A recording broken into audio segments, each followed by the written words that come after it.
and start recording. Hello, I'm back again recording for those of you that weren't paying attention during the live show. In the break, I had a beautiful discussion with my rather buxom mate over here. What made her turn that corner? Okay, here, we're going to talk about someone personal. Now, I told everybody I wasn't really going to make it personal, but I am, because I'm allowed to break my own rules, because you can watch or not. I don't really give a shit. What made her turn that corner is my cousin Lynn has what one might term an addictive personality. She has gone through many stages of obsession with different things. When it was 16, I think it started with blowjobs. She would get dates and suck dick, from what I understand. I never had my dick sucked by her, but from what I understand, she was pretty good. Then she started following the Grateful Dead. At first, it was kind of easy. It was easy to deal with. In fact, she took me to my first Dead concert here at the Syria Mosque. That's how long ago that was. And how do I put this? Okay, so she followed the Dead for many years. She also went to college, became a teacher for grade school kids, and married a nice, wishy-washy kind of guy named Robin Robbins, who, by the way, is a computer genius and is extremely nice. Former drill instructor for the Army. I don't know how he got so pussyfied, but he did. And he did. But I guess I can blame it on the intense amount of pot he smoked. It cooled him out really well. Then for a while, she was on crack. And so she left her husband to live with this crack dealer so she could get her crack on 24/7. And then something happened between them, and she went back to her husband, and they have 2 kids. And then she was into fitness and aerobics for a while. Now she got really heavy on the crack, which I know is just really weird, right? She got really heavy on the crack, and then she got into this whole fitness. I'm on the, and I have to go work out. And it turns out she was also snorting cocaine. Okay. Then she kind of went into this Jews for Jesus thing. Turns out, not because she was so much a believer, but because she was fucking the rabbi or the preacher. I don't know who. So again, she leaves her husband with her kids, and she goes with this rabbi or whatever the fuck he was. Then something happens between them. She comes back. Then she turns to this. We are a non-denominational church. We don't judge anybody. Which, as you know, is code words for we belong to a Nazi pagan religious sect where I will try to pound my proselytization into your brain. She had turned, and she was still having an affair with this pastor. So it turns out that now she's a prostitute. Yes, that's right. She is the kind of person who will tell you things like, "Oh, it's a great story. Just read the book."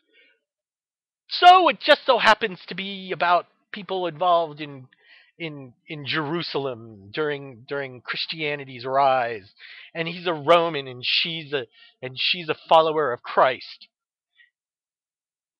Please, that's so transparent. Is it all mythology, or is there one real religion?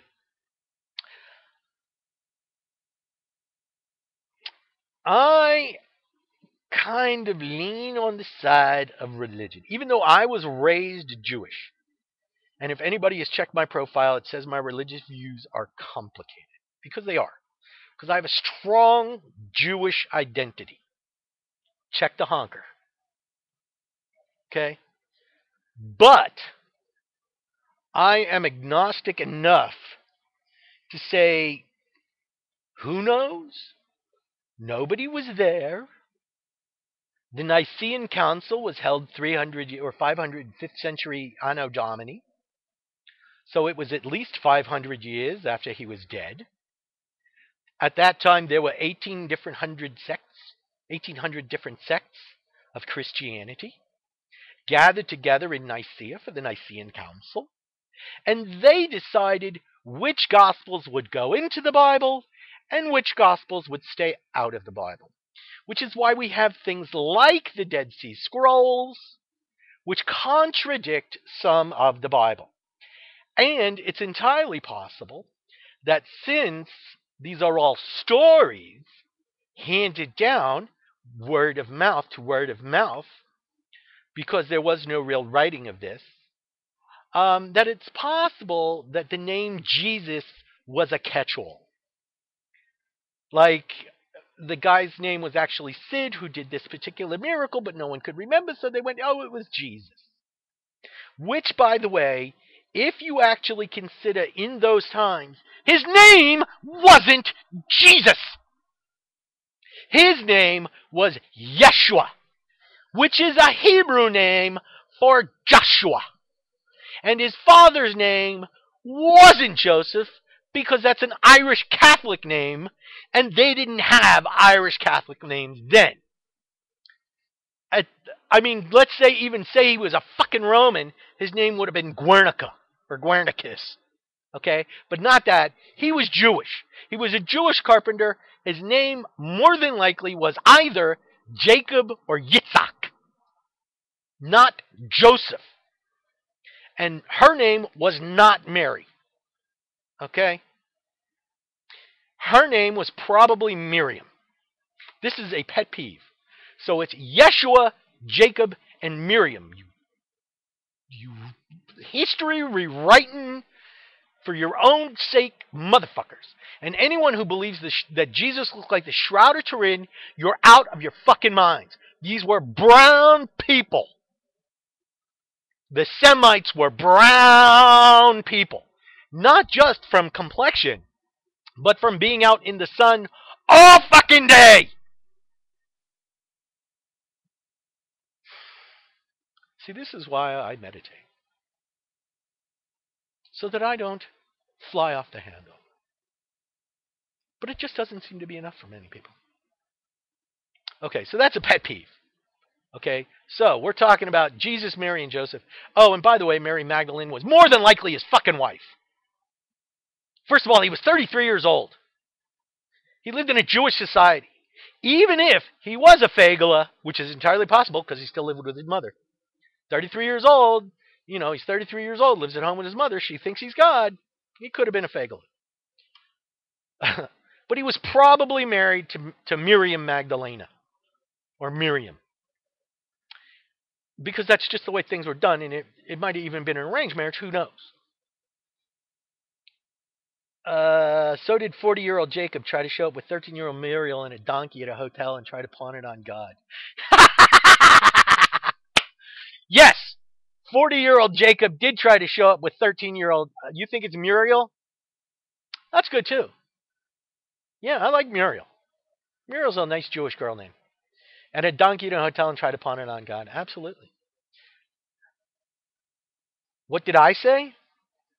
I called her Miriam, not Muriel.